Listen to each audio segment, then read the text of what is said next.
Segundo bloque de Enlace Regional y RCR, Red de Comunicación Regional, transmitiendo desde nuestra plataforma central, plataforma principal ubicada en el distrito de San Borja, en Lima, ciudad capital de la República, ¿no? Desde aquí agradecer a las emisoras enlazadas en vivo en el interior del país. También nos pueden seguir a través de www.rcrperú.com. Bien, comentábamos antes de ir a la pausa comercial que uno de los principales temas que está agobiando al país es el tema de la corrupción. La semana pasada hemos sido testigos ya de otros elementos que se van generando en torno a la corrupción, ¿no? Ayer incluso en un programa dominical hay una entrevista bastante reveladora a una diputada de República Dominicana que estuvo hace unos días acá en Lima, dando a conocer la forma como se ha operado el tema de la corrupción en las empresas brasileñas, teniendo a Overes como cabecera justamente de estas acciones de corrupción, ¿no? Pero que tampoco se puede eximir a otras empresas también del mismo origen, ¿no? Entonces, aquí la gran pregunta es, ¿qué tanto se puede luchar contra la corrupción? ¿O es que existe una impunidad? ¿O es que ya estamos en un estado de descomposición de tal grado que ya asusta hablar de la palabra corrupción, ¿no? Hace unos días conversábamos también en este mismo programa con otro jurista, Marcos Ibaceta, y nos explicaba y nos decía que la corrupción es de tal magnitud que si no se actúa con prontitud, si no se actúa de manera decidida, si no se cuenta con los equipos suficientes, si no se cuenta con el profesionalismo necesario, simplemente se va a llegar a un nivel de impunidad. Y la semana pasada, en realidad, también recogimos las impresiones de un prestigioso jurista, ¿no? Una persona que analiza el tema constitucional, en su momento ha sido magistrado del Tribunal Constitucional, el doctor Fernando Calle, quien esta mañana nos visita, y quien también hacía una evaluación, y él era incluso un poco más directo cuando decía que el principal aliado de la corrupción en el país es la impunidad. Por eso esta mañana, y agradeciéndole porque está haciendo un alto en su apretada agenda, hemos invitado al doctor Fernando Calle, a quien queremos agradecerle su participación esta mañana aquí en RCR, Red de Comunicación Regional. Doctor Calle, tenga usted buenos días. Gracias por estar acá esta mañana. Buenos días, José. No, gracias a ustedes. Y el tiempo tenemos que sacarlo ahora todos los peruanos, si queremos, llamamos nuestro país, y si queremos quedarnos, los que tenemos facilidad de irse a cualquier sitio a trabajar, incluso tienen que pensar, y hablan los empresarios, cuidado, que se cuiden los empresarios sanos, de la avalancha de la podredumbre, que a los primeros que van a barrer, y si ya no los están barriendo, es a ellos. Y yo creo, José, que mi amigo Marcos se ha quedado un poco en el espacio. Yo creo que ya vivimos la era de la impunidad. Yo he sostenido hace No, pero no, la verdad, años, él también tiene esa tesis, ¿no? Veintitantos años, no, somos muy amigos. Mira, 20 años que yo denuncié y que me preocupé mucho por el avance del narcotráfico. Vamos por partes. Y que esto iba a penetrar progresivamente en todas las instituciones. Cuando regresa el ex Contralor General de la República, de Juan Cancach, con el crimen que hubo de un ilustre señor, su hija hizo una lucha tremenda, retornó ingresando al Congreso, dijo palabras textuales: el Estado peruano no está preparado para la lucha contra la corrupción. O en una arreglando, podría equivocarme, lo cierto es que daba a entender que la corrupción sobrepasaba al Estado peruano. Yo estaba fuera del país y te juro pensé, pero escuché, que iba a ser de inmediato retirado por la Comisión Permanente y que el presidente de la República en ese entonces, Humala, iba a dar un mensaje a la nación de inmediato. ¿Por qué? El efecto que se dio ese entonces a la banca internacional, imagínate tú, ponte en Wall Street, en la banca de Milano, en la bolsa de Londres, etcétera, y los empresarios, y se habrán sentido y dicho, pues, oye, hay que parar las inversiones allá, porque todo está podrido, es corrupto, y el Estado peruano no puede luchar contra ellos. La gente me dirá que me escucha, oiga, Fernando, pero las inversiones siguen. Un ratito, pues, ya no estamos en la época del Capone. Las mafias, el narcotráfico y otras, en este caso la minería ilegal, pero hablamos a nivel internacional, y su negocio son empresas ahora. Y entonces también tienen su bolsa, pues, ¿no? Entonces, reunidos los empresarios de la mafia, habrán dicho, ese país es el indicado. Es una maravilla para nosotros. porque todo se corrompe, entonces para nosotros. Yo no sé qué diga la unidad de inteligencia, si se ha hecho un estudio periodístico de ese entonces, cuántas empresas hay en el Perú de origen medio raro. Pero lo cierto que sí ha dicho que más o menos el 40%, y esto hace 6 meses, del capital que se mueve es el capital de lavado, sea minería ilegal, narcotráfico, corrupción, lo que fuera, ¿no? Entonces, ya pues hay que ponernos, cuando se dice hoy día que la economía está paralizada y las cosas andan más o menos, no diré esa palabra, gracias, imposible, pero son los narcos y el lavado. Tremendo, pero que eso no es eterno ni hace bien al país, ¿no?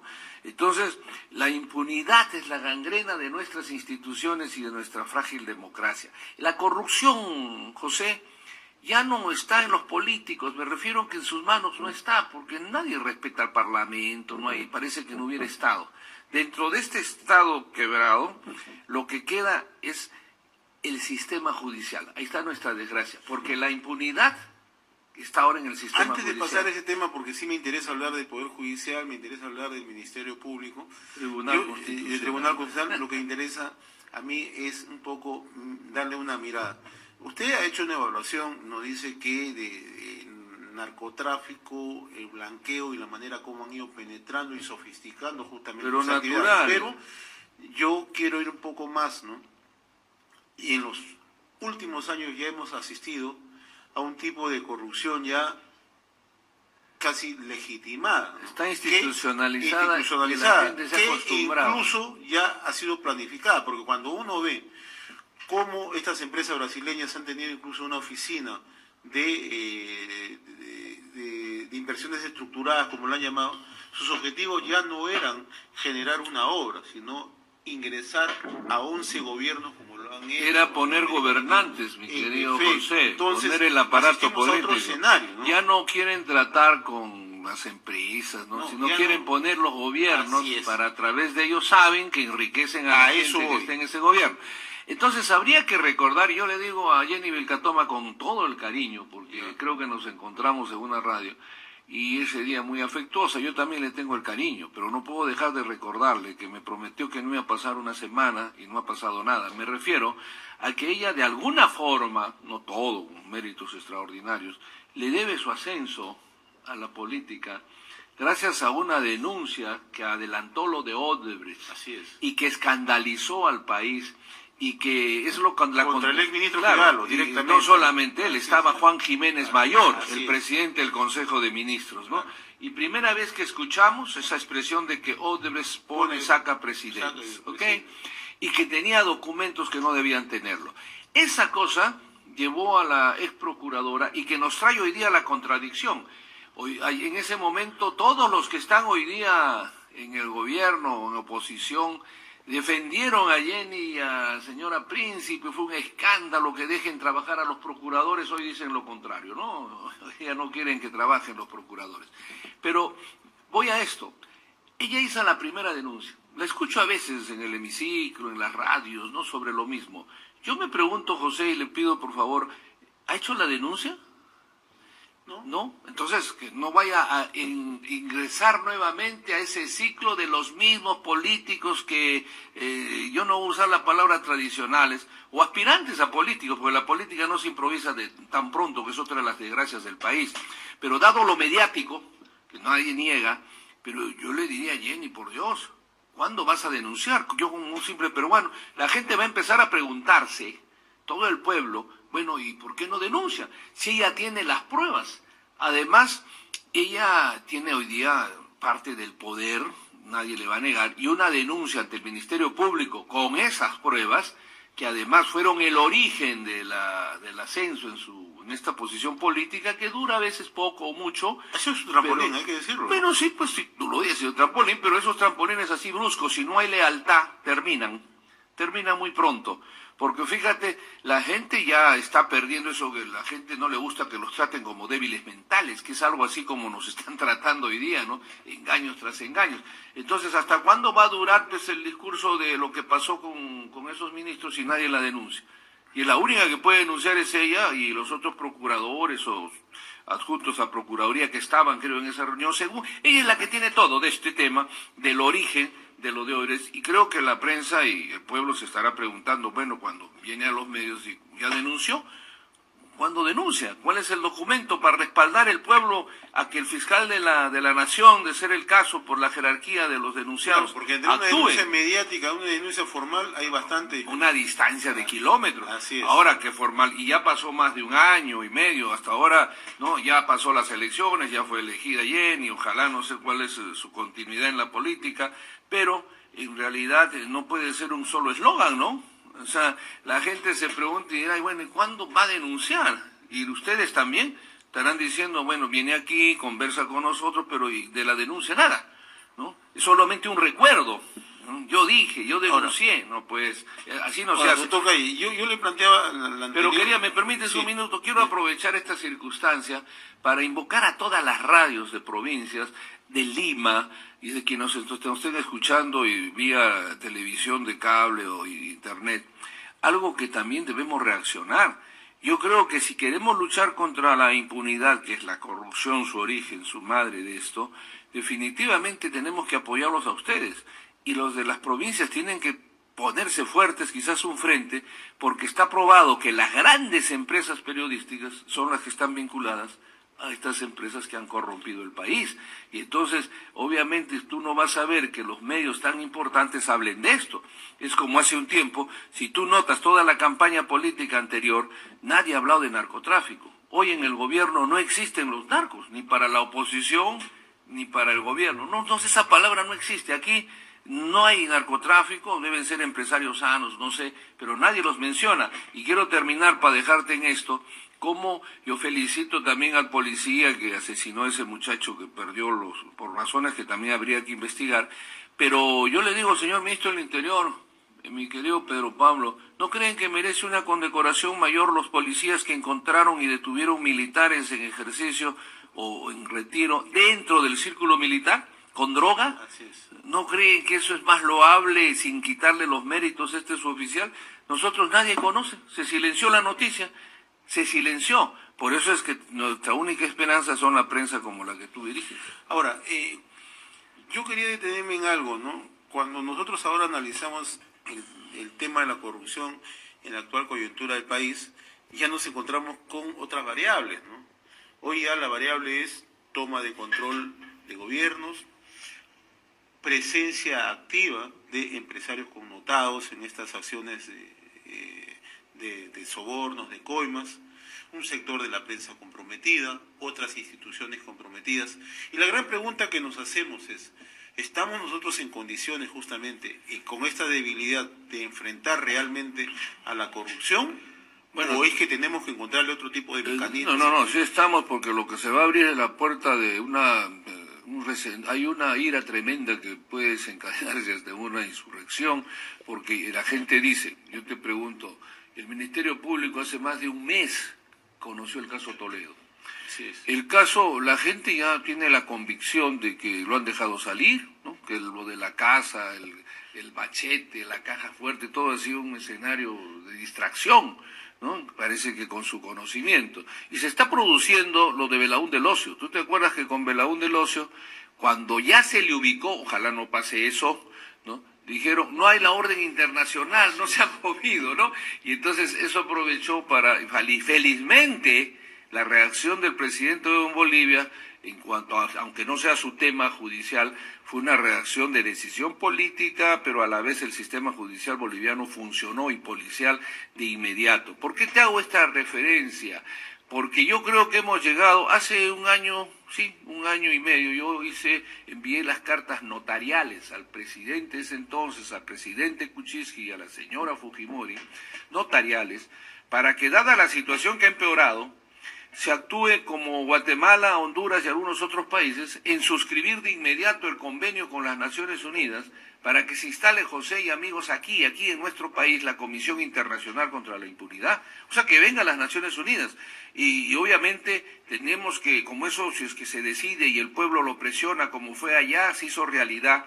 Son dos cosas que... ¿Cómo funciona esa comisión? La Comisión Internacional funciona, nosotros tenemos varios tratados, o sea, ya están, tratados contra la corrupción, tratado contra el narcotráfico, etcétera, a nivel de todo el mundo, abierto en las Naciones Unidas.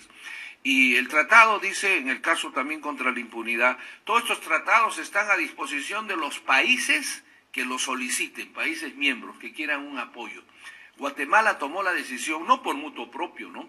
Obviamente los jóvenes, como en el Brasil y en muchos lugares, en Portugal, irrumpían las calles, ya no creían en nada, pues estaban siendo engañados. Y entonces, obviamente, el presidente de Guatemala se resistía porque parecía que él sentía que iba a ser el primero en caer. Sin embargo, a los 2-3 meses de estas protestas populares y gritando por la comisión, tuvo que suscribirse. Suscrito, ¿por qué te digo suscribirse? Un convenio, porque el tratado ya está.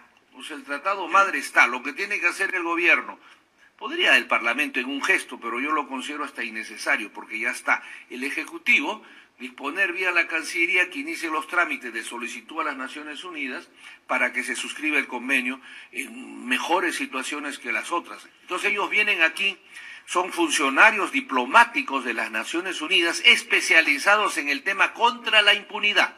Entonces el Estado se compromete a la inmunidad, a procesos rápidos tipo flagrancia y generalmente combaten casos de impunidad de casos grandes. Por eso es que yo sé que he caído mal, pues no me cierran la puerta, porque cuando se enteran que en este país está preso el presidente, vicepresidente, vicepresidenta, ministros de Estado, empresarios, dueños de medios de prensa, senadores, diputados, etcétera, toda una gama, y ni qué decirte de salud, la SUNATAN, en la cárcel, y que permitió que un payaso, que vamos a aclarar, ganó las elecciones y reelecto, pero lo gracioso es que quiero que entiendan la gente una similitud de muchos muchachos nuestros. Cuando al payaso lo criticaron ya presidente, le dijeron, no, un momento, yo soy magíster en Derecho, doctor, presentó sus documentos. Entonces la pregunta lógica del periodista es, pero señor, entonces, ¿por qué usted ha estado de payaso? Porque ganaba más. ¿No? O sea, si tú le preguntas a un ingeniero por qué hace taxi, porque de repente no tiene trabajo como ingeniero, pero estaba preparado. Este presidente ha ratificado nuevamente el convenio. Y tú ves, abre un periódico de Guatemala, yo los invito y van a encontrar a un senador con su James Bond de cuero y tú dirás, está yendo al Senado, no, está yendo al penal. Porque siguen detectando todo esto y no tiene pare. Esto fue el origen de la grita en Brasil, de la juventud. No te olvides que no es de la noche a la mañana. Los jóvenes gritaban y consiguieron tumbarse varios ministros. Y cuando ya se siente la grita por la Comisión Internacional, los jueces y policías y fiscales, ahí viene de Brasil, fueron más rápidos y dijeron, a nosotros no nos van a meter presos. Ahora, nos quedan unos minutos, doctor. Bueno. En el tema de cuando usted habla que estamos en un terreno de la impunidad, ¿cómo está observando el papel del Poder Judicial, del Ministerio Público en estos momentos? Bueno, el Poder Judicial dice lo que tiene que decir cuando emplaza, digamos, indirectamente al Ministerio Público. Si tú escuchas, dice, nosotros estamos esperando que nos lo pida el Ministerio Público. ¿Ya? Si no nos pide nada, no podemos hacer nada. Entonces, y el Ministerio Público, por eso digo, la gente se preguntará, José, un mes y pico, casi digo un año, de repente va a pasar un año en Toledo seguirá paseándose, espero que no, y la gente dice, no, esto estuvo preparado, pero la otra pregunta que se hace es, ¿el único caso que tiene el Ministerio Público es el del señor Toledo? ¿No tenía un paquete? No dicen que son 300 Brasil, no dice Estados Unidos 200 creo, y la Contraloría como 300, y la Contraloría dice que ha entregado esto hace 8 años. La Comisión Pari ya va a tener 2 años. Entonces, preocupa, yo le hablo a los fiscales jóvenes y al pobre Pablo, que es un amigo personal, lo saludo, ¿qué cosa está pasando? Salvo que, como en esas películas que hay, ¿te acuerdas tú? Dicen sección 54, no sé, en las de Estados Unidos, donde tienen a los marcianos, qué sé yo. De repente, pues, nos está preparando un golpe así, y ¡pum!, toditos adentro, ¿no? No lo sé. Pero si esa fuera el centro de investigaciones de la Fiscalía, yo le rogaría como el último peruano. Entiendo, antes de que me respondan, de que se necesitan pruebas fehacientes, etcétera, que es bastante sereno para las detenciones preventivas, de las cuales se ha abusado con muchos gobernadores y presidentes regionales, ¿eh? Pero bueno, entendamos que eso es así. Pero lo que no es malo, ni daña, ni lastima a nadie, es que la Fiscalía pida al juez que disponga el impedimento de salida del país de ese paquete de 300, no sé cuántos sean, que ellos saben, o lo aumente, que pidan, eso no lastima, no deshonra, simplemente es el Estado, porque no vaya a ser, José, que ganemos otro premio Guinness dentro de poco y tengamos 20 extradiciones, ¿no? Y a la hora que quiera detenerse alguien no haya nadie. Ahorita de los importantes no hay nadie en el Perú, importantes entre comillas, no hay nadie, ¿no? Y bueno, yo no sé si tú crees que alguien, y eso hasta en el argot, tú vas ahorita a la cárcel y lo sacas a uno de los rateros más grandes y guardando las diferencias y dices, ¿cómo fue? Yo nunca robé nada, te va a decir. Nadie reconoce, nadie va a reconocer. Y en el caso político es más difícil probar, pero ya se siente. Y lo que siente, yo les digo con todo cariño a quienes están en el sistema político de gobierno, por Dios, no abusen mucho, porque cuando la ira se prende, es terrible, ¿no? La ira, ahora que estamos cerca a la Semana Santa, la ira se prendió con Nerón, y casi lo incendian en Palacio y tuvo que ser el senador Petronio el que lo salvó, ¿no? Y ahí empezó la persecución. O sea, ¿qué dijo Petronio? Simplemente le echó la pelota a los cristianos y comenzaron a perseguir. Y Nerón decía, ¿por qué huelen mal, senador? Huelen feo. Le dijo, porque el pueblo cuando esté en ira huele mal. Ahora no creo que acá, ¿a quién le van a echar la pelota? ¿A Sendero? O sea, ¿a quién le van a echar la pelota? Al APRA histórica, que sería el que debería abanderar una cuestión contra la impunidad y arrastrar las masas. Se le sale su corazoncito. Bueno, sí es cierto. ¿Cómo no se me va a salir si crecido, como dicen, soy de aquí y he luchado ahí? Y creo en la limpieza en la que tiene que darse. Por eso es que creo que este Congreso, los apristas no deben aceptarlo, ¿no? Que hace la materia de otro día. ¿No? Sí, ese es otro tema que creo que sin lugar a duda vamos a tocarlo. Siempre salió el corazón por lo ahí, no hay problema. O sea, desde su punto de vista, el Ministerio Público no está actuando bien. ¿Usted cree que...? No, yo creo, no voy a juzgarlo, pero sí creo que podría hacer lo que te he dicho, por lo menos. Porque mientras está, como te digo, y recuerda esa película de Zedillo, que en Estados Unidos tenía una zona así como donde se perdió un barco, donde tenía a los marcianos, de todos los... Entonces digo, de repente pues están haciendo un centro de investigación extraordinario, pero cuando salga el paquetón para sorprendernos no hay nadie. Sería ideal que por lo menos pidan la detención preventiva y no te olvides una cosa, y lo sabe el país, de los primeros que detuvieron, ¿no? Que Cuba y no sé quién más, 3 se fugaron, o sea, no estaban, ¿no? Y yo me pregunto, la gente dice, pues no, porque estamos en el siglo XXI, hasta en el siglo XIX podría haber sido, aunque sea por mandando a una persona, rompes la puerta, sacas la ropa, lo tiras todo al suelo, y yo digo, no pudo haber llamado a migraciones y le hubieran dicho, señor, no está desde diciembre, está fuera del país, ¿no? Si te dan información. Entonces, yo no sé, ¿qué han conseguido de ahí? A ver, dime, ¿qué han conseguido, no? Hay una pérdida de confianza en la ciudadanía con... Yo creo que total, el Estado, lamentablemente, fíjate, se está perdiendo tal legitimidad. Hay cosas que se dejan... Yo acepto, vuelvo al caso del chico que era salchipapero, no sé, que tenía su... Pero ¿qué dicen los vecinos? ¿Qué dice la familia? Que este muchacho limpiaba con una pasión su carretilla, ¿no? Qué bárbaro, era su centro, su razón de trabajo con sus elisiones, esquizofrénico, qué sé yo, limpiaba. Vienen 4, lo tiran, le destrozan su carrito, pero hay un tema que no se ha investigado. Todos dicen, y él, que venían a cobrarle la coima de 1000 y pico de soles, o sea, él tenía que pagar una coima por eso, ¿no? Porque no era para el alcalde. ¿Y eso por qué no se investiga? ¿Por qué no se investiga? No vayamos a tener más casos iguales, ¿ah? El carretillero que vende sus anticuchos, de repente, ¿cuánto da para que lo dejen? Claro. ¿Ya? No le dan o quieren más, viene un día y se lo tiran todo. Eso es correcto. Mejor es que se respete el orden. No hay. Pero no que te digan, no hay carretilla, pero si tú das 1000 soles mensuales, sí hay, ¿no? Entonces, eso... A propósito de esto, me lo están preguntando ahorita desde Huánuco, y me dicen que le pregunte a través de las redes sociales. Mire, hace unos días nos llegó... un expediente acá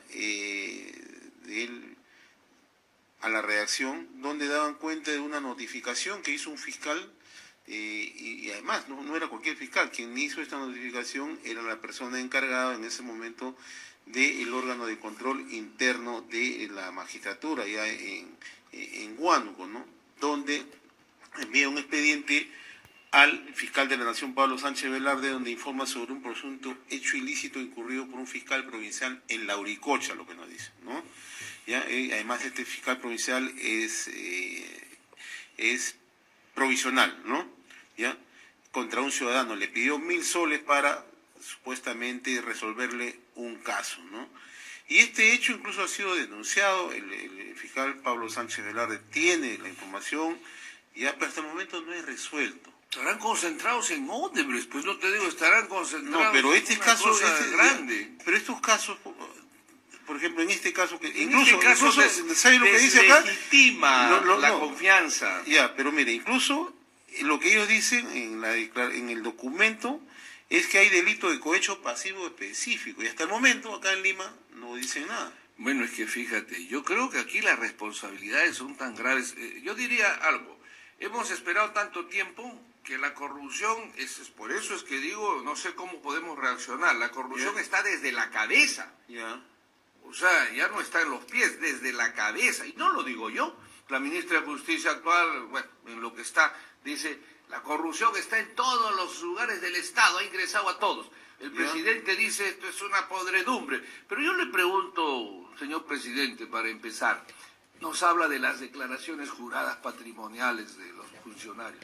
Viejo, eso está desde hace mucho tiempo, está en la ley. Todos los que yo he llegado, el primer cargo público alto, más alto que he tenido, nunca he tenido otro, ha sido el de miembro del tribunal, y en cuanto llegó, vino el gerente y me dijo, magistrado, tiene usted que hacer su declaración patrimonial, creo que era octubre, yo juré en septiembre, ¿no?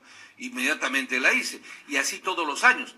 Pero ya estando y viendo que no pasa nada, al año siguiente propuse algo que hasta ahora no se me hace eco y te pido tú que me ayudes y ojalá los ciudadanos. Ahora que ha hablado el presidente y por ahí un periódico dijo que ni él, ni el ministro, ni el otro ministro habían declarado sus empresas. Entonces, yo creo que si verdaderamente en ese aspecto quiere luchar contra la corrupción, lo correcto es que la mayoría parlamentaria le enmiende la página de ese decreto legislativo y diga, tendrán que declarar también el cónyuge, los hijos mayores de edad y hasta el 4º grado de parentesco, y así también sus asesores, en igual forma. ¿Por qué, José? Y la gente en provincia a lo mejor, pero aquí en Lima también lo saben, a veces hay asesores que están mejor que el ministro. Y bueno, no hay que dudar, ¿no? Puede tener su padre hacendado, para usar los términos antiguos, o se ha sacado la tinca. Pero yo creo que debe llevar a preocupación y si se quiere llevar eso adelante. Es más, cuando cae Toledo en esta cosa, ¿qué es lo que llama la atención? Llama la atención en que tenía una hipoteca, creo, de 25 años de su casa y la otra 20. Y de repente descubre en los registros públicos que había cancelado sus hipotecas. Allí es donde dice mi amigo Maisman, ¿no?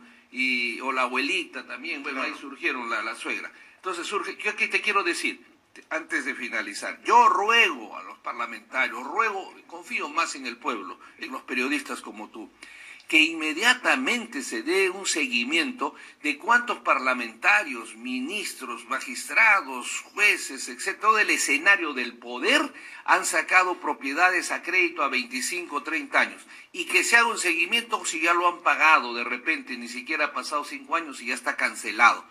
Tipo Toledo, a ver cuántos Maisman aparecen en la escena y dicen, sí, me prestó, ¿no es cierto? Porque o luchamos con todo, o esta es la única oportunidad. Yo quiero que me escuchen la prensa pequeña que tenemos contra el pulpo, estos pulpones que están corrompidos.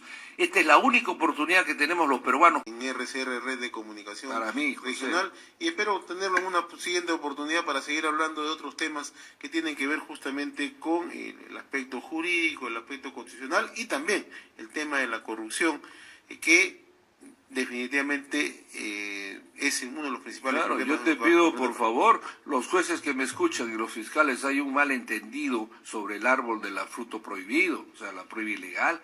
Hay jurisprudencias, tenemos tanto que hablar. Claro, y en este caso, por ejemplo, cuando se denuncia a alguien así como cohecho pasivo y el fiscal sigue, o sea, además... No, pues estamos mal, habría que denunciar, pero ¿sabes qué pasa? Yo me siento mal porque yo le digo a una persona, denuncia al fiscal, denuncia al juez, después le hacen un cargamontón y termina él procesado, ¿no? Claro. Por eso esto tiene que, no sé si va a haber una constituyente, pero yo creo que el pueblo ya tiene el derecho de pronunciarse, porque no puede ser, no se puede tratar con tanto desdén, ¿no? Yo por eso, para despedirme, como dices tú, mi corazoncito, no sé si hay otra oportunidad, le ruego a los apristas que no pierdan la única oportunidad y se rechace este tipo de congresos que se quiere manipular. Bien, nos pasamos unos minutos, pero nos acompañó esta mañana el doctor Fernando Cay. Nos vamos y mañana los